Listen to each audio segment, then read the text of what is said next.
વચનામૃત. વચનામૃતમાં શિક્ષા પાઠ 50 પ્રમાદ. મોક્ષમાળા શિક્ષા પાઠ 50 પ્રમાદ. તેમાં પરમ કૃપાલદેવ લખે છે, ધર્મની અનાદરતા, ઉન્માદ, આળસ, કષાય એ સઘળા પ્રમાદના લક્ષણ છે. ધર્મની અનાદરતા એટલે ધર્મ પ્રત્યે આદર નહીં. ઉન્માદ એટલે મોહનું ગાંઠપણ. આળસ એટલે ધર્મ કરવામાં આળસુ. અને કષાય એટલે ક્રોધમાન માયાલોભમાં પ્રવૃત્તિ. એ સઘળા પ્રમાદના લક્ષણ છે. એટલે આત્માનો લક્ષ્ય ચૂકીને બીજા કામમાં પ્રવર્તવું તે બધો પ્રમાદ છે. વિવેચનમાં આના વિશે બ્રહ્મચારી કહે છે, પ્ર પ્લસ મદ. પ્ર એટલે પ્રકૃષ્ટપણે, મદ એટલે ચૂકી જવું. એટલે આત્માનો લક્ષ્ય ચૂકીને બીજા કામમાં પ્રવર્તવું તે પ્રમાદ છે. ધર્મની અનાદરતા એટલે ધર્મનું અબહુમાનપણું.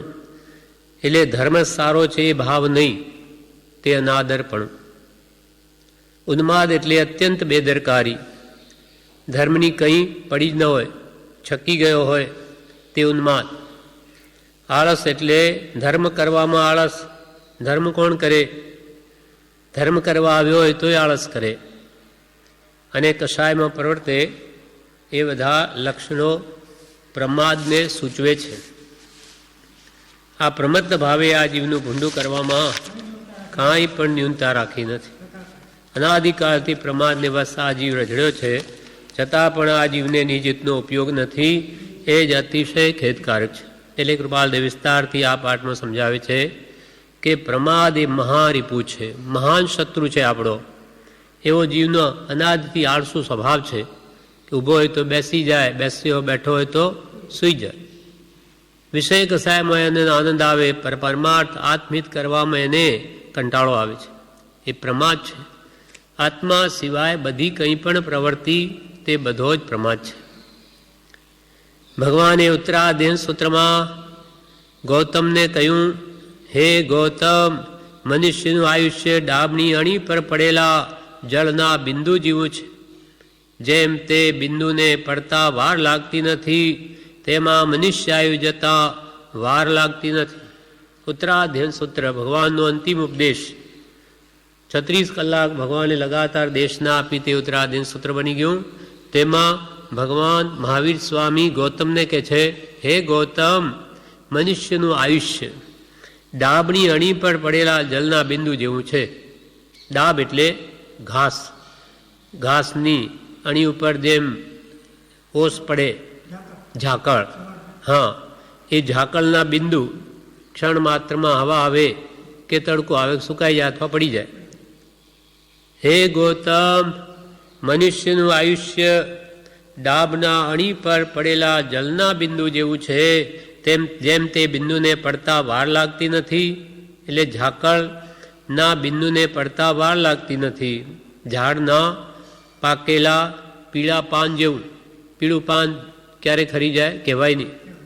તેમાં મનુષ્યાયુ જતા વાર લાગતી નથી. વિવેચનમાં કહ્યું, ઉત્તરાધ્યન સૂત્રમાં દ્રુમપત્રક નામનું 10મું અધ્યયન છે.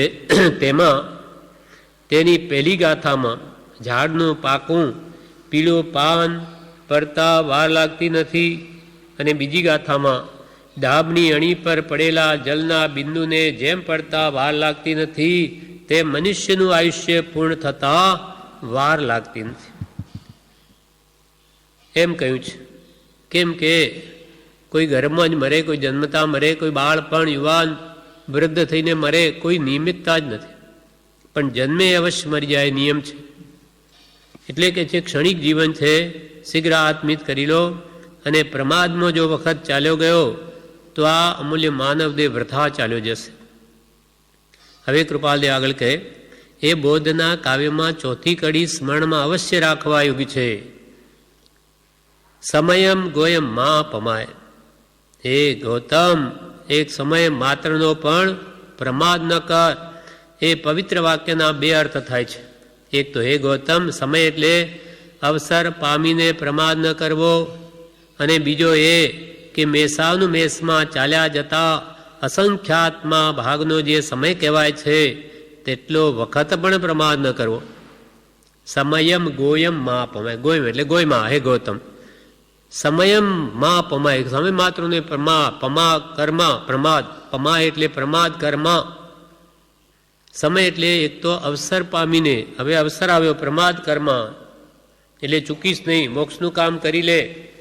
બીજો સમયે સમયે આત્માને આ ભૂલી જાય છે તે જ ભાવ મરણ છે. વિવેચનમાં કહે છે સમયનું માપ શું? તો કે પૂદગલ પરમાણુથી એનું માપ નીકળે સમયનું. એટલે આકાશના એક પ્રદેશથી તેની જોડેના બીજા પ્રદેશ પર પરમાણુને મંદ ગતિથી જતાં જે સમય લાગે તેને એક સમય કહેવાય છે. એટલે કાળનો નાનામાં નાનો ભાગ કે જેના બે વિભાગ ન થઈ શકે.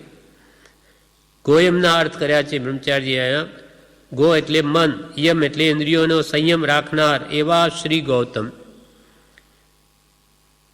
એવા ગૌતમને જે ભગવાને કહ્યું તે આપણને જ કહ્યું છે. ગૌતમ સ્વામી તો નિમિત્ત છે, પણ આપણા બધાને માટે આ જ ઉપદેશ છે. પાસે જ આપણી પાસે પણ કાળ આવીને ઊભો છે એમ વિચારવા કહ્યું. લીધો કે લેશે એમ થઈ રહ્યું છે. મેષાનું મેષ એટલે આંખ મીચીને ઉઘાડીએ, આંખ બંધ કરીને ખોલી એટલા સમયમાં તો અસંખ્યાત સમય થઈ જાય છે. તેટલો વખત પણ કે છે પ્રમાદ ન કરવો. નેપોલિયન બોનાપાર્ટે અનેક યુદ્ધ જીતી નાખ્યા, યુરોપનું રાજ્ય લઈ લીધું, પણ અંતિમ વખતે અલ્પ પ્રમાદ કર્યો. આગળ યુદ્ધના વ્યક્તિ જે સેનાપતિ કે આગળ જઈ એને કહ્યું કે મને છેલ્લા સૈનિકને એમ કહ્યું મને જગાડજે. આખી સેના ચાલી ગઈ, એને જગાડવાનું ભૂલી ગયો. આખા યુરોપનું રાજ્ય ચાલી ગયું. અલ્પ પ્રમાદથી એની દુર્દશા થઈ અને એકાંત ટાપુમાં મૂકી દીધો. ત્યાં નિરાધારપણે અત્યંત દુઃખ વેઠીને એનું મૃત્યુ થયું. એમ પ્રમાદ એક સમય માત્ર પણ પ્રમાદ ન કરવો, કારણ દેહ ક્ષણભંગુર છે. એટલે કૃપાલદેવે કહ્યું જે જીવો મોહ નિદ્રામાં સૂતા છે તે અમુનિ છે. મુનિ તો આત્મ વિચારે કરીને નિરંતર જાગ્રત રહે. પ્રમાદીને સર્વથા ભય છે, અપ્રમાદીને કોઈ રીતે ભય નથી. જે હંમેશા જાગ્રત છે એને કોઈ ભય નથી. નહીં તો કે આ સમયે એની મૃત્યુ થઈ જાય અને કઈ ગતિમાં ચાલ્યો જાય. માટે કૃપાલદેવ ભગવાન ગૌતમ સ્વામીને મહાવીર ભગવાનનું દૃષ્ટાંત આપીને કહે છે મેષાનું મેષમાં ચાલ્યા જતા અસંખ્યાત આ ભાગનો જે સમય કહેવાય છે તેટલો વખત પણ પ્રમાદ ન કરવો, કારણ દેહ ક્ષણભંગુર છે. કાળ શિકારી માથે ધનુષ્ય બાણ ચઢાવીને ઊભો છે. લીધો કે લેશે એમ જંજાળ થઈ રહે છે. ત્યાં પ્રમાદથી ધર્મ કર્તવ્ય કરવું રહી જશે. એ તો ક્ષણભંગુર છે, હમણાં નહીં ને ક્ષણમાં ગયો, ભાઈ તો મરી ગયા, ગુજરી ગયા, શું થયું? કે નખમય રોગ નહોતો પણ બસ આયુષ્ય પૂરું થઈ ગયું. કાળ શિકારી માથે ધનુષ્ય બાણ ચઢાવીને ઊભો. જેમ પ્રભુ શ્રી કે લીધો કે લેશે, ફલાણાને લીધો એ લેતો લેતો તમારા તરફ પણ આવે છે, એટલે તમને લેશે. અહીંયા અર્થ બ્રહ્મચારીજી કર્યો છે કે જેને લીધો એટલે તરત મરવાનું હોય તો લીધો, અને થોડી વાર પછી મરવાનું હોય તો લેશે એમ કહેવાય. પણ વહેલો કે મોડો અવશ્ય ઝડપી લેશે. એમ જંજાળ થઈ રહી છે એટલે કાળ શિકારી બધે પ્રવર્તમાન થઈ રહ્યો છે. તારે માથે કોપી રહ્યો કાળ રે, ઊંઘ તને કેમ આવે? એ પાણી પહેલા બાંધી લેને પાળ રે, ઊંઘ તને કેમ આવે? પાણી આવે ને પછી પાળ ને બંધાય. પહેલાં પાળ બાંધે, પુલ બાંધે કે આ બંધ બાંધ્યા તો પાણીને રોકી શકાય. અગ્નિ લાગે ને પછી કૂવો ખોદું નહીં બને. પહેલાં જ આત્મહિત કરી લે કાળ આવે, સમય આવી ગયો, મૃત્યુનો કંઈ ન વળે. પાણી પહેલા બાંધી લેને પાળચ રે, ઊંઘત ને કેમ આવે. તારે માથે કોપી રહ્યો કાળ, લીધો કે લેશે નક્કી છે, નિશ્ચિત છે. માટે આત્મ વિચાર કર્તવ્યરૂપ ધર્મ કયો છે તે પ્રમાદથી રહી જશે. આત્મવિચાર કર્તવ્યરૂપ ધર્મ, પ્રમાદ કર્યો તો એ રહી જશે અને કાળ આવીને તને લઈ જશે. માટે બિલકુલ પ્રમાદ ન કરવો. ભગવાન મહાવીરે ગૌતમ સ્વામીને કહ્યું, પણ કૃપાલ કે આ બધું આપણને જ કહ્યું છે. બ્રહ્મચારી કે આ તો નિમિત્ત છે. 36,000 પ્રશ્નો ભગવતી સૂત્રમાં ગૌતમ સ્વામીએ પૂછ્યા. કોના માટે? આપણા માટે, કે આ જીવો જે શંકાઓ ઉઠે એનું સમાધાન એને તરત મળી રહે, એના માટે પૂછ્યું. માટે ત્યાં પ્રમાદથી ધર્મ કર્તવ્ય કરવું રહી જશે. માટે કહ્યું કે કાલ કરે સો આજ કર, આજ કરે સો અબ, પલ મેં પ્રલય હોયગી ફિર કરેગા કબ. એટલે ઈશ્વર વિજયજીએ પણ કીધું, અવસર પામી આળસ કરશે તે મૂરખમાં પહેલો જી, ભૂખ્યાને જેમ ઘેબર દેતા હાથ ન માંડે ઘેલોજી. આવો અવસર પામીને જો આત્મિત ન કરે તો એને કરવું જ નથી. કરવું હોય તે તો એવા અવસરનો જરૂર લાભ લઈ લે. પ્રભુ કે આ કારો વાણીઓ નથી, જે સાથે આવે એવા તો શુભ સંસ્કાર ભેગા કરે નહીં, આત્માને સંસ્કારિત બનાવે નહીં, અને આ ધનાદિ ભેગું કરે તો એ જ મૂકીને જવાનું. સાથે ન આવે એના માટે મથે અને આત્માને અને એવા અનંત સંસ્કાર આત્મા એટલે શુભ શુદ્ધના લક્ષ્ય આપી શકાય, મનુષ્ય સફળ કરી શકાય તે કરે નહીં. તો આ કે વસ્તુને વાસ્તવિક સમજો નથી. હવે આગળ કૃપાલદેવ કહે છે, અતિ વિચક્ષણ પુરુષો સંસારની સર્વોપાધિ ત્યાગીને અહોરાત્ર ધર્મમાં સાવધાન થાય છે, પળનો પણ પ્રમાદ કરતા નથી. પહેલા તો અતિ વિચક્ષણ પુરુષોની વાત કરે, એટલે ઘણા હોશિયાર તે જ્ઞાની પુરુષો છે. 6 7 ગુણસ્થાન કે ઝૂલતા આત્મજ્ઞાની મહાત્માઓ એ અતિ વિચક્ષણ પુરુષો છે. સંસારની સર્વોપાધિ ત્યાગી, સર્વોપાધિને આદિ વ્યાધિ ઉપાધિ સર્વ ત્યાગી, અહોરાત્ર રાત દિવસ ધર્મમાં સાવધાન થાય છે, પળનો પણ પ્રમાદ કરતા નથી. એટલે નિરંતર આત્મવિચારે કરીને જાગ્રત રહે, 2 ઘડીમાં ફરી આત્મ અનુભવ ન કરે નીચે આવી જાય. એટલે રાત દિવસ આત્મહિતને જ સાચવે છે. અને વિચક્ષણ પુરુષો એટલે દેશવીરથી શ્રાવક કે મુમુક્ષુ પુરુષો, તે વિચક્ષણ પુરુષો અહોરાત્રના થોડા ભાગને પણ નિરંતર ધર્મ કર્તવ્યમાં ગાળે છે. શ્રાવકો, સાચા આરાધકો, મુમુક્ષુઓ એ રાત દાડાના થોડા ભાગને એટલે સવાર સાંજનો કલાક, 1.5 કલાક, 2 કલાક લઈ અને નિરંતર એટલે ચૂક્યા વિના નિયમિત પ્રતિદિન ધર્મ કર્તવ્યોમાં ગાળે છે. કેમ કે શ્રાવકને બીજા પણ કામ હોય, એટલે મુનિની જેમ કલાક એમાં ન રહી શકે, તો એ અહોરાત્રના થોડા ભાગને પણ નિરંતર ધર્મ કર્તવ્યમાં ગાળે છે વિચક્ષણ પુરુષો. અને અવસરે અવસરે ધર્મ કર્તવ્ય કરતા રહે છે. અવસરે પર્યુષણ, દિવાળી કે મોટા મોટા તહેવારો અથવા બીજ, પાંચમ, આઠમ આ દિવસોએ પોતાનું વિશેષિત કરે. વિવેચનમાં કહે છે, પ્રમાદ કેવા પ્રકારે દૂર કરવો? જેઓ તેને દૂર કરવા તૈયાર થયા છે તેઓ શું કરે છે તે કહે છે. જેને પ્રમાદ દૂર કરવો છે એવા જ્ઞાની પુરુષો અથવા શ્રાવકો, મુમુક્ષો શું કરે છે તે કહે છે. તો કે એક અતિ વિચક્ષણ પુરુષો એવા જ્ઞાની મુનિઓ સંસારની સર્વોપાધિ ત્યાગીને અહોરાત્ર ધર્મો સાવધાન થાય છે. તેઓ પ્રમત્ત અપ્રમત્ત ગુણસ્થાનકમાં હોય છે. ત્યાં જરા પ્રમાદ કરે તો પ્રમત્ત ભાવથી નીચે ચાલ્યા જાય, નીચલા ગુણસ્થાનકમાં આવી જાય. રાત દિવસ વિતરાગની આજ્ઞામાં જ મનને બાંધી રાખે છે જ્ઞાની પુરુષ. રાત દિવસ વિતરાગની આજ્ઞામાં જ મનને બાંધી રાખે છે. એ તો જાણે સર્વોત્કૃષ્ટ ગણા અતિ વિચક્ષણ પુરુષો. મુનિ તો આત્મભાવમાં સદાય જાગૃત રહે, નિરંતર આત્મવિચારે કરીને મુનિ તો જાગ્રત રહે. પ્રમાદીને સર્વથા ભય છે, અપ્રમાદીને કોઈ રીતે ભય નથી. વિવેચનમાં લખ્યું. હવે વિસ્તારથી વિચક્ષણ પુરુષોનું કહે છે. દેશવીરતી શ્રાવક કે જેમણે ઘરનો ત્યાગ કર્યો નથી, ઘરમાં જ છે, મુનિની જેમ ઘર છોડીને ગયા નથી, એવા શ્રાવકો કે મુમુક્ષો કે તીવ્ર મુમુક્ષો તે નિયમિતપણે રાત્રિ દિવસના અમુક કાળમાં સામાયિક વગેરેથી નિરંતર ધર્મ ધ્યાનમાં રહે છે. નિરંતર એટલે નિયમિત રીતે જે સમય નિશ્ચિત કર્યો હોય તે પ્રમાણે ચૂક્યા વિના પ્રતિદિન એ ક્રમ કરે જ. આત્મકર્તવ્યમાં ભૂલ ના આવવા દે, તેથી વિચક્ષણ કયા. એમને હોશિયાર કેમ કયા? કે આત્મકર્તવ્ય, આત્માને માટે જે ધર્મ, સ્વાધ્યાય, ભક્તિ વગેરે ક્રિયાઓ કરવી, એમાં કંઈ પણ ભૂલ ન થવા દે, આંચ ન આવવા દે, માટે તેને વિચક્ષણ કયા.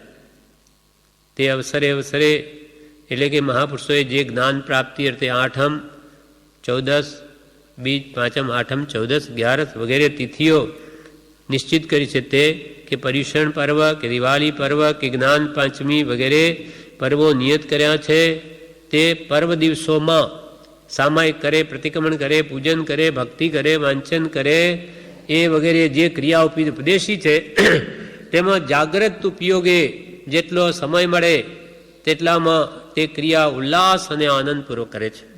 જેટલો સમય આ પર્વ દિવસોમાં વિશેષ મળે તો વિશેષ આરાધના પર કરે, પણ કેવી રીતે? જાગ્રત ઉપયોગે. બધા વિકલ્પો, સંકલ્પ ભૂલી જઈ વ્યવહાર કે વેપારના અને ઉપયોગને ધર્મમાં સ્થિર કરે છે. સામાયિક લઈને અહીંયા તો એક ભક્તિ પ્રભુની આજ્ઞાથી એટલે સામાયિક જ છે, એ પણ 3 સામાયિકની એક ભક્તિ છે. સંભાવ લાવવા માટેનો જ્યાં પુરુષાર્થ છે, પણ જ્યાં એક ન હોય એવો ભક્તિનો નિયમિત ક્રમ, ત્યાં પછી સામાયિક, પ્રતિક્રમણ, પૂજન, ભક્તિ, વાંચન વગેરે જે ક્રિયા ઉપદેશી તેમાં જાગ્રત રહે, અને જેટલો સમય મળે તેટલો તે ક્રિયા જે કરે તે ઉલ્લાસપૂર્વક કરે, ભાવોલ્લાસથી કરે, આનંદપૂર્વક કરે. તેમજ બનતા પ્રયત્ને આ સંસારની બળતી લાય તેમાંથી ઘણો વખત ધર્મ કર્તવ્ય માટે બચાવે છે, તે જ વિચક્ષણ કહેવાય.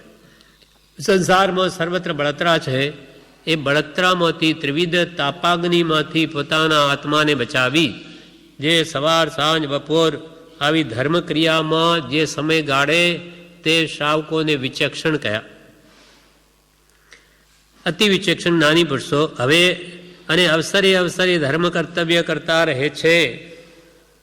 હવે ત્રીજા વ્યક્તિઓ તે છે મૂઢ પુરુષો.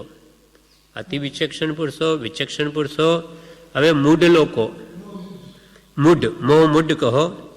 હવે કૃપાલદેવ કહે પણ મૂઢ પુરુષો, મૂઢ એટલે અવિવેકી, જેને હિતાહિતનું ભાન નથી, મોહી, રાગ દ્વેષથી ભરપૂર, મોહ જેને વિશેષ છે, સંસારમાં પ્રીતિ જેને હાડોહાડ છે, આવા એને જ્ઞાની પુરુષોએ મૂઢ કયા.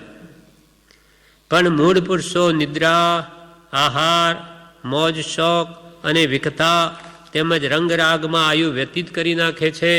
એનું પરિણામ તેઓ અધોગતિ રૂપ પામે છે.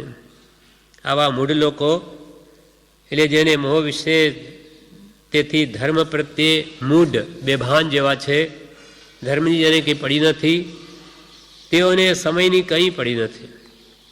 તેઓ અમુક વખત ખાવામાં, અમુક વખત કમાવામાં અને અમુક વખત ઊંઘવામાં અને બાકી કંઈ વખત રહે તો 4 પ્રકારની વિકથા, દેશકથા, રાજકથા, સ્ત્રી કથા, ભોજન કથા તથા રંગરાગ એટલે મોજ શોખ, હરવા ફરવા વગેરેમાં બાકીનો સમય બચે તે પણ ગુમાવી દે છે, ખોઈ દે છે. તેથી તેઓને અધોગતિ કે જ્યાં ધર્મ કર્તવ્ય ન થાય એવી ગતિમાં જવું પડે. જ્યાં ધર્મ થાય જ નહીં ત્યાં આવા જીવો જન્મે. કેમ કે અહીંયા ધર્મ પ્રત્યે જેને રસ નથી તે મરીને પણ આવા સ્થાનોમાં જન્મે કે જ્યાં ધર્મ કર્તવ્ય થઈ જ ન શકે. અનાર્ય દેશોમાં જન્મે. એ તો મનુષ્ય થાય તો અને અથવા હલકી ગતિમાં જ જતો રહે, યોનિમાં એકંદરી બેનરી તેનરી ચોરણી થઈ જાય, અથવા તિર્યંચમાં જતો રહે. બહુ ઊંઘમાં, જેને ઊંઘવાની ઘણી આદત હોય તે મરીને અજગર થઈ જાય. અજગર, હા, એ ઘણા જ ઊંઘે. અથવા મગરમચ્છ વગેરે આખો દિવસે પડ્યો જ રહે, સૂતો રહે. એટલે જે પ્રકારે અહીંયા જેને જેને પોષણ આપ્યું તે પ્રકારની તે નિયમમાં જઈને પડે. એટલે કૃપાલ કે પણ મૂળ પુરુષો નિદ્રા, આહાર, ખાવા પીવામાં, મોજ શોખ અને ભીખતા તેમજ રંગ રાગમાં આયુ વ્યતીત કરી નાખે છે. આપણે જોઈએ છીએ જગતમાં એમ જ છે. ખાવા પીવા, મોજ શોખ, વિકતા, અને હું ખાવું સૂવું અને હરવું ફરવું, મોજ શોખ, રંગ રાગ તાન, બસ એમાં આયુષ્ય પૂરું કરી દે 5 વિષયોમાં. અને એનું પરિણામ એટલે એનું ફળ તેઓ અધોગતિ રૂપ પામે, એટલે હલકી ગતિમાં ચાલ્યો જાય. કબીરદાસજીએ શું કહ્યું કે સુખિયા સબ સંસાર ખાવે ઓર સોવે, દુખિયા દાસ કબીર જબ જાગે તબ રોવે. બસ જેને કંઈ ભાન નથી, વિવેક નથી, એવા મૂળ પુરુષો ખાવું ને સૂવું કે હરવું ફરવું એમાં સમય વ્યતીત કરી દે. પણ જેને આ મનુષ્ય ભાવની કિંમત જણાવી, પોતે આત્મા છે, આ 6 પદની જેને શ્રદ્ધા છે, તે તો જબ જાગે તબ રોવે. સમય હાથમાં બહુ ઓછો છે. મનુષ્ય ભાવ આવો અવસર મળતો નથી. શીઘ્ર કામ કરો, એક ક્ષણ પણ વ્યર્થ ગુમાવવા ન દે. હવે કૃપાલદેવ પ્રમાદના પાઠમાં આગળ કહે છે, માટે શું કરવું આવી સ્થિતિ છે તો? એટલે તમારે સામો ગણતરી કરાવી છે, અતિ વિચક્ષણમાં કે વિચક્ષણમાં કે મૂઢમાં, એ કે તમે વિચારો.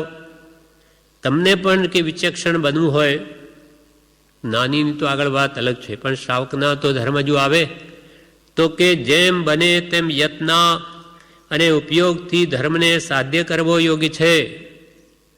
એટલે જેમ બને તેમ યત્ના, સાવધાની કોની? જીવ બચાવવા રૂપ ક્રિયામાં ભૂલ ના આવે. અહિંસા પરમો ધર્મ. કોઈ પણ કાર્યક્રમમાં જીવોની હિંસા ન થાય. દયા નિર્મળ વિરોધ હંમેશા હૃદયમાં રહે. એટલે જીવો ક્યાંય હણાય નહીં, દુઃખી થાય નહીં, મન વચન કાયાથી એની યત્ના રાખે. એ તો છે દ્રવ્ય ધર્મ. જેમ બને તેમ યત્ન પાડે દરેક કાર્યમાં, એ થયો દ્રવ્ય ધર્મ. હવે ભાવ ધર્મ શું? અને ઉપયોગથી ધર્મને સાધ્ય કરવો. બીજો શબ્દ કૃપાલદેવ ઉપયોગ લખ્યું. એટલે જ્ઞાન, દર્શન, ચારિત્ર રૂપ ઉપયોગથી વર્તે, તેથી ભાવ ધર્મ થાય છે. ભાવોમાં આત્માને બંધન ન થાય, આત્મા પોતાના જ્ઞાન, દર્શન, ચારિત્ર સ્વભાવમાં આવે, એ લક્ષ્ય રાખી. એટલે શુદ્ધના લક્ષ્યે શુભમાં પ્રવર્તે. આ જેને પ્રમાદ ટાળવો એના માટે કહે છે. જેમ બને તેમ યત્ના અને ઉપયોગથી ધર્મને સાધ્ય કરવો યોગ્ય છે. 60 ઘડીના અહોરાત્રમાં 20 ઘડી તો નિદ્રામાં ગાળીએ છીએ. 60 ઘડીનો એક દિવસ, 24 કલાકની 60 ઘડી, તેમાં 20 ઘડી એટલે 8 કલાક તો નિદ્રામાં જ ગાળે છે. બાકીની 40 ઘડી તે ઉપાધિ, ટેલ ટપ્પા અને રજડવામાં ગાળીએ છે. બાકીની 40 ઘડી રહી, 8 કલાક, 20 ઘડી તો ગઈ સુવામાં જ. બાકી રહી 40, 1/3, એક તો ગયું ઊંઘમાં. હવે રહી 2/3, 2 વિભાગ રહ્યા. એ વ્યવહારની, વેપારની, મોજ શોખ, ટેલ ટપ્પા કે હરવા ફરવા રજડવામાં ગાળીને બાકીની 40 ઘડીઓ પણ પૂરી કરીએ છીએ. એ કરતાં 60 ઘડીના વખતમાંથી 2-4 ઘડી વિશુદ્ધ ધર્મ કર્તવ્યને માટે ઉપયોગમાં લઈએ તો બની શકે એવું છે. એનું પરિણામ પણ કેવું સુંદર થાય. કૃપાલ કે આટલી બધી 20 ઘડી કાઢી નાખો, 40 તો કામી જાય છે, તો એમાં તમે એમાંથી 2-4 ઘડી ધારો તો નીકળી શકે વિશુદ્ધ ધર્મ કર્તવ્ય માટે. ઉપયોગમાં લઈએ એ ઘડીને તો બની શકે એવું છે, અને એનું પરિણામ પણ ઘણું સુંદર આવે. એટલે વિવેચનમાં કહે છે 8 કલાક ઘણા ખરા લોકો નિદ્રામાં ગાળે છે. રાત્રે 10 થી 6 સામાન્યપણે નિદ્રાકાળ હોય છે. બાકીની 40 ઘડી ઉપાધિ, આ ત્રિવિધ તાપની સંસારની ઉપાધિ, કે ટેલ ટપ્પા મોજ શોખ કે રજડવા એટલે અહીંથી હરવા ફરવામાં ગાળે છે, આ મૂઢના જેવું પ્રવર્તન થાય છે. જેને વિવેક નથી, જેમ આવે તે ખાય, જે પીએ, જેમ બધું જ કંઈ જાય એના પાછળ વિચાર નથી, ઢોરની જેમ. વિદ્યા વિહીના પશુ બી સમાના સા વિદ્યા વિમુક્તે, વિદ્યા કે જે મુક્તિને આપે, જેને સદવિદ્યા નહીં પામ્યો તે નર નથી પણ વાનર જ છે. અર્થાત વિદ્યા વિહીના પશુ બી સમાના, વિદ્યાથી વિહીન તે પશુ જેવો છે. જેને આત્મવિદ્યા નહીં શીખી તે પશુ પણ ખાય પીએ અને 5 ઇન્દ્રિયના વિષયોને ભોગવે, કસાય કરે, તેમાં પણ કરે. શું ફરક પડ્યું? એ જન્મે એ મરે અને દુર્ગતિમાં જઈને 4 યોનિમાં ગતિમાં રજડા કરે. મૂળના જેવું પ્રવર્તન થાય છે. મોટા ભાગના માણસો હાલમાં આ પ્રમાણે વખત ગાળે છે. તેમાંથી 2-4 ઘડી જો ધર્મ કર્તવ્ય માટે કાઢે તો એનું પરિણામ ઘણું સારું આવે. પણ આવો વિવેક કોને આવે? કોઈક મહાભાગ્યશાળી ગુરુનો આરાધક હોય તેને જ આવો વિવેક આવે. બાકી તો આ વાત સમજાય જ નહીં અને બેસે જ નહીં. હવે અંતમાં કૃપાલદેવ આ પાઠમાં કહે છે કે પળ એ અમૂલ્ય ચીજ છે. ચક્રવર્તી પણ એક પળ પામમાં આખી રિદ્ધિ આપે તો પણ તે પામનાર નથી. એક પળ વ્યર્થ ખોવાથી એક ભવ હારી જવા જેવું છે, એમ તત્વની દ્રષ્ટિએ સિદ્ધ છે. પળ એ અમૂલ્ય ચીજ છે. એક ક્ષણ પણ ક્યાં છે? ચક્રવર્તી કે જે આખી પોતાની રિદ્ધિ આપી દે અને મને કે મારે ગયેલો સમયમાંની એક પળ આપો, ન મળે. ગઈ એ ગઈ, પાછી ના આવે. હા, એક ઘડીની 60 પળ એટલે 24 મિનિટની એ ઘડી, એની પછી 60 પળ થાય. એવી એક પળ પણ જીવ જો માગે તો પાછી ના આવે. ગઈ એ ગઈ. અહીંયા કહેવાનો આશય શું કે નાનામાં નાની સમયનો ભલે ભાગ એક સમય પણ ગયેલો સમય પાછો ના આવે. એટલે ચક્રવર્તી કે મારી આખી રિદ્ધિ આપી દઉં, મારો સમય ગયો, મને ભાન નહોતું, તો કે નહીં મળે. ગઈ એ વાત. એમ કેટલી અમૂલ્ય ચીજ. ચક્રવર્તીની રિદ્ધિથી પણ ન મળે, દેવલોકની બધી રિદ્ધિ આપી દે તોય ન મળે, તો એક પળની કિંમત કેટલી અમૂલ્ય છે. મનુષ્ય ભાવની એક એક ક્ષણ. એક પળ વ્યર્થ ખોવાથી એક ભવ હારી જવા જેવું છે, એમ તત્વની દ્રષ્ટિએ સિદ્ધ છે. એક પળ વ્યર્થ ખોઈ દે, એક ભાવ હારી જાય, એમ તત્વની એટલે આત્માના ભાવની અપેક્ષાએ આ વાત સિદ્ધ થયેલી છે. જેમ કે કુંડરીક ને પુંડરીક 2 ભાઈઓ હતા, રાજપુત્ર હતા. તેમાં મહાપુરુષના ઉપદેશથી કુંડરીકને વૈરાગ્ય થયો, પુંડરીકને પણ થયેલો, પણ રાજ્ય કોણ સંભાળે એ રાજ્યમાં રહ્યો. અને કુંડરીકે દીક્ષા લીધી, 1000 વર્ષ દીક્ષા પાળી, 1000. પછી પાછો પતિત થયો. પાછું મન કે નહીં, મારે તો નહીં રહેવાય, પાછો સંસારમાં આવવું છે રાજ્યમાં. એટલે ત્યાં આવી બગીચામાં, પોતાના રાજ્યના બગીચામાં ત્યાં ઓગો મુપત્તિ લટકાવીને બેઠો છે. એટલે એ બાગના પાલકે જઈને રાજાને કહ્યું કે આપના ભાઈ પધાર્યા છે અને આ રીતે ઓગોને મુપત્તિ લટકાવી દીધા છે. એટલે ભાઈ પુંડરીકને થયું, જે રાજા છે, કે શું એને હવે આ સંસારમાં આવવું છે, દીક્ષા મૂકી દેવી છે કે શું? ત્યાં આવીને સમજાવે પણ એને નથી ઉતરતું. એને તો નથી રહેવું આ દીક્ષા પર્યાયમાં. તો કે લે ભાઈ, આ તારો વેશ મને આપ, મારું તું લે.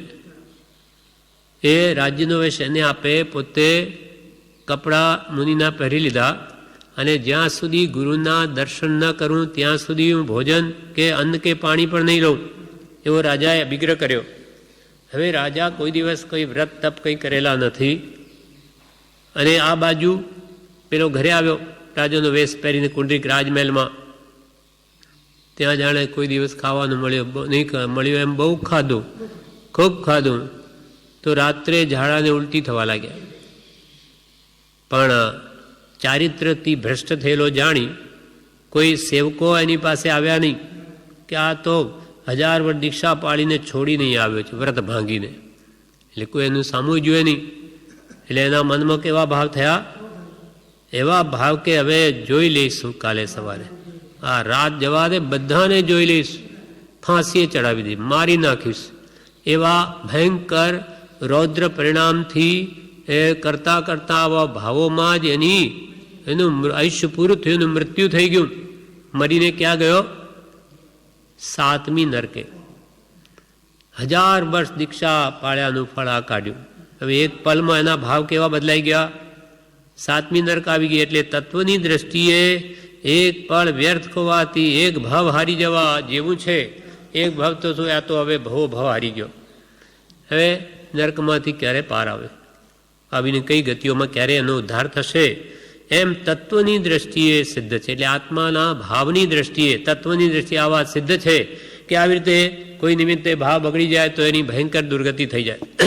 અને આ બાજુ પુંડરીક, એને ઉત્તમ ભાવો ગુરુના દર્શન કર્યા વગર નહીં. મને મારી જે ભાવના હતી દીક્ષા લેવાની આજે ફળી, બહુ જ સારું થયું, પણ પાણી નહીં, આ નહીં. એટલે આમાં જ ગુરુને મળવા જતાં જ ત્યાં જ એનું આયુષ્ય પૂરું થઈ જાય છે. એ મળી નથી શકતા ગુરુને, પણ ઉત્તમ શ્રેષ્ઠ ભાવનાથી જેને 1000 વર્ષ સુધી રાજ્ય પાડ્યું, તે દેહ છોડી સમાધિ મરણ કરી અને સર્વાર સિદ્ધિ વિમાનમાં જેને ઉપજે છે, એકાવતારી. આ ભાવની ફળ એક પળ, હા બલિયારી, આ એક પળમાં એને ઉત્તમ ભાવો કર્યા, ક્યાં ચાલ્યો ગયો? અને પેલા એક ભાવમાં 7મી નરક અને પેલા સર્વાર સિદ્ધિ. આ બેના છેડા છે ભાવોના. એટલે મહાપુરુષો કે હંમેશા ભાવોની જાળવણી કરો, નહીં તો બુરી દશા થઈ જશે તમારી. બ્રહ્મચારીજી આ વાત અહીંયા નોટ કરી છે વિવેચનમાં. એક પળ વ્યર્થ ખોવાથી એક ભાવ હારી જવા જેવું છે. એક પળનો પ્રમાદ કરવાથી કેવા કર્મ બાંધી લે, નરકાયુ વગેરે બંધાઈ જાય તો પછી સંયમ આદિ કરી શકે નહીં. કુંડરીકને પુંડરીકનું દ્રષ્ટાંત છે. કુંડરીકે કેટલા કાળનું ચારિત્ર એક રાતમાં ખોઈ નાખ્યું. એમ તત્વની દ્રષ્ટિએ સિદ્ધ છે. એટલે એક પળ વ્યર્થ ખોવાથી એક ભાવ કેવી રીતે હારી જાય, બગડી જાય?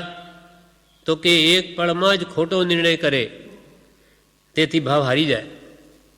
સમ્યક દર્શન થાય એવું હોય, તે પળ પ્રમાદમાં જાય તો તે ભાવ અટકી જાય, તેથી ભાવ હારી જાય એમ બને છે. એ તત્વની દ્રષ્ટિએ, એટલે આત્માના ભાવની અપેક્ષા એ સત્ય છે. એક ભાવ સારો આવ્યો તો આત્મા આગળ વધે, અને એક ભાવ બગડ્યો તો અટકી જાય. સામાન્ય બુદ્ધિથી કે છે આ વાત ન બેસે, પણ આત્માનો વિચાર કરી તો સમજાય. લવ સત્સંગથી તરી જાય છે. લવ સત્સંગ. રોહિણીઓ ચોર, એને પિતાએ શું કીધેલું કે તું મહાવીરના વચન સાંભળીશ નહીં, હા, નહીં તો આ ધંધો જ છૂટી જશે ચોરીનો. છતાં પણ ચોરી કરવા જાય છે. અને ભગવાન મહાવીરનું સમર્થન બાજુમાંથી નીકળ્યો, એટલે હવે કાનમાં પડી જ ગયા શબ્દો, ને એ બી આંગળી ઘાલીને જતો હતો, પણ કાંટો વાગ્યો એટલે આંગળી કાઢવી પડી. તો ભગવાન મહાવીરના કાનમાં શબ્દો પડી ગયા કે દેવની માળા કરમાય નહીં, એને આંખે પલકારા હોય નહીં, આ બધું, હા, પડછાયો પડે નહીં, હા, અધર ચાલે. એટલે આ પ્રમાણે બધું સાંભળીને હવે એને પકડાતો નહોતો, એટલે અપસરાઓ જેવી બનાવી દેવલોક જેવું, અને એને પકડીને ત્યાં લાવ્યો, દારૂ પાવીને બેહોશ કરી. અને જેવો જાગ્યો ત્યારે એ અહીંયાની અપસરાઓ બનાવટી કહેવા લાગી, ઓહો, આપ તો કે મહા એવા શું પુણ્ય કર્યા કે આ દેવલોકમાં આવી ગયા. ત્યારે એણે જોયું કે આ દેવીઓ, એમના આંખના તો પલકારા થાય છે, માળાઈ કરમાયેલી છે, અધ્ધર ચાલતી નથી, એટલે આ દેવલોક નથી, મને પકડવા માટે જ આ કોઈ ષડયંત્ર છે, કાવતરું છે, સમજી ગયો. એટલે એને પણ પછી કે હું તો કે બહુ પુણ્ય કર્યા, મેં તો આ બહુ દાન આપ્યા, ફલાણું કર્યું, એટલે હું આવ્યો, નહીં તો આવું દેવલોકમાં નહીં પકડાયો. અભયકુમારે આ ઉપાય કરેલો, પણ પકડી ન શક્યા. એટલે એને વિચાર આવ્યો કે હો, એ મહાવીરના, એ પછી એને છોડી મૂક્યો. એટલે એક વચનથી એને થયું કે હો, હું આ ભયંકર આ જેલમાંથી બચી ગયો કે મૃત્યુદંડ પણ મળત. એટલે આ મહાવીરના સર્વ વચનો જ ગ્રહણ કરવાયું છે, એની આજ્ઞામાં જ મારું કલ્યાણ છે. એમ એને એક લવ સત્સંગથી તરી ગયો. એટલે બ્રહ્મચારી અહીંયા કે છે પ્રમાદ ન કરતા જીવો લવ સત્સંગથી તરી જાય છે, અણીનો ચૂક્યો 100 વર્ષ જીવે, તેમ પળ પળનો હિસાબ છે. આ મનુષ્ય ભવનો અવસર આવ્યો છે, તેમાં સમકિત પામવાનો અવસર આવ્યો છે. મુનિપણું પામીને કેવળ જ્ઞાન કરી લેવાનો અવસર આવ્યો છે, માટે એ અવસર ચૂકવો નહીં. શું કરવાને તું આવ્યો રે, શું કીધો વિચાર, આજકાલ ઉઠીને ચાલ, હારે મૂકી સર્વે સંસાર. જોને વિચારી જીવડા, જોને વિચારી જીવડા રે, માથે મરણનો માર. આજકાલ ઉઠીને ચાલ, હારે મૂકી સર્વે સંસાર. જોને વિચારી જીવડા.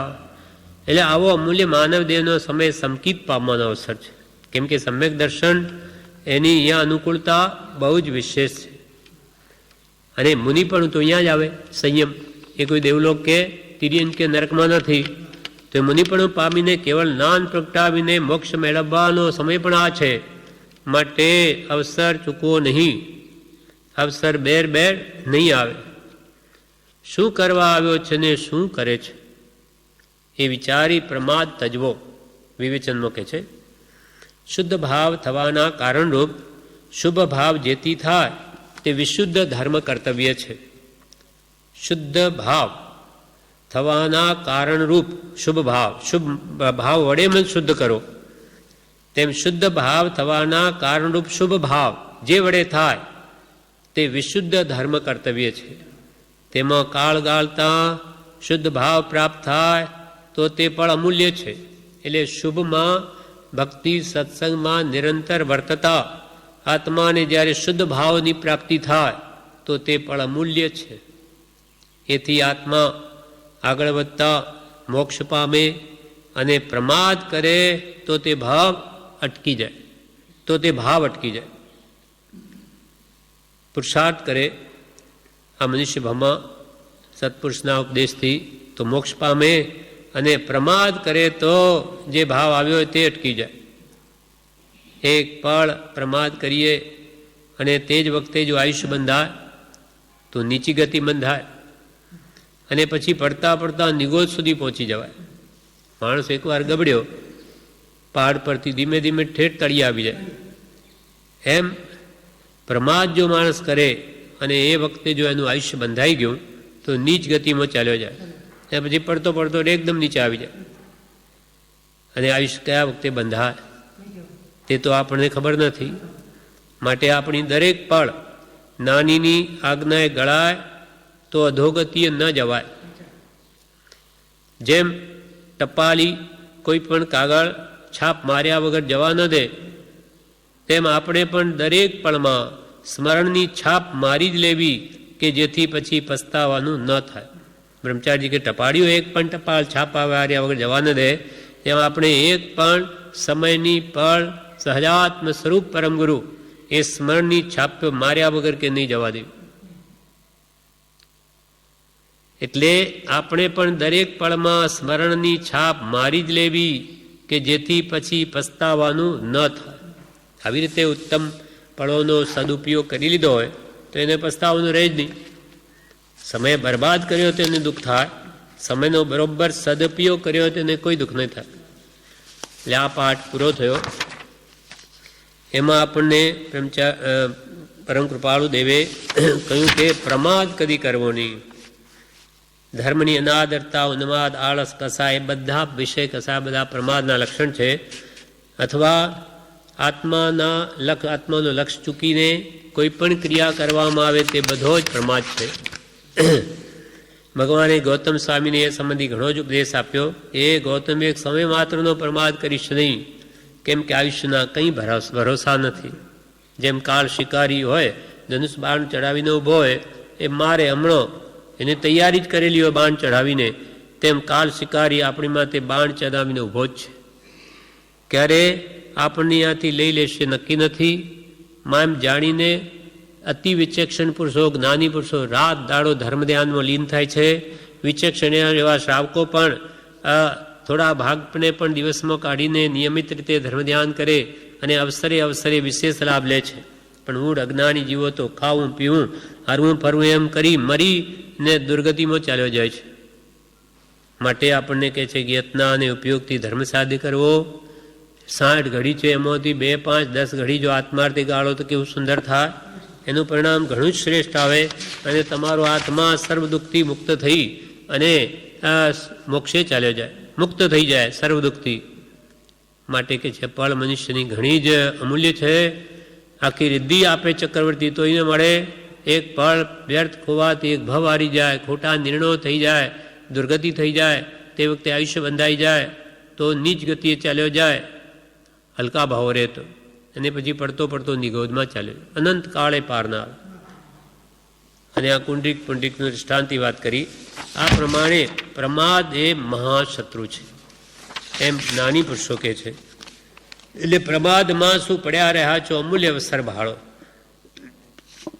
પ્રમાદ કરોમાં અલ્પ પ્રમાદ કૃપાલ કે અમે કર્યો તો અમને આટલા કાળ સુધી રજડવું પડ્યું. માટે હે જીવો પ્રમાદ કરશો નહીં, પુરુષાર્થ કરજો. પ્રમાદનું વિપરીત પુરુષાર્થ. જો ઈચ્છો પરમાર્થ તો કરો સત્ય પુરુષાર્થ. ભવસ્થિતિ આદિ નામ લઈ છેદો નહીં આત્માર્થ. આત્માર્થને છેદોમાં મળે અત્યંત પુરુષાર્થ આદરી અને આ મનુષ્ય ભાવને સાર્થક કરી લે. આ પ્રમાણે આ શિક્ષા પાઠ 50 પ્રમાદનો આમાં પૂરો થયો મોક્ષમાળામાં. હવે પ્રવેશિકામાં પણ એ સંબંધી પાઠ છે જે આપણે આવતીકાલે લઈશું.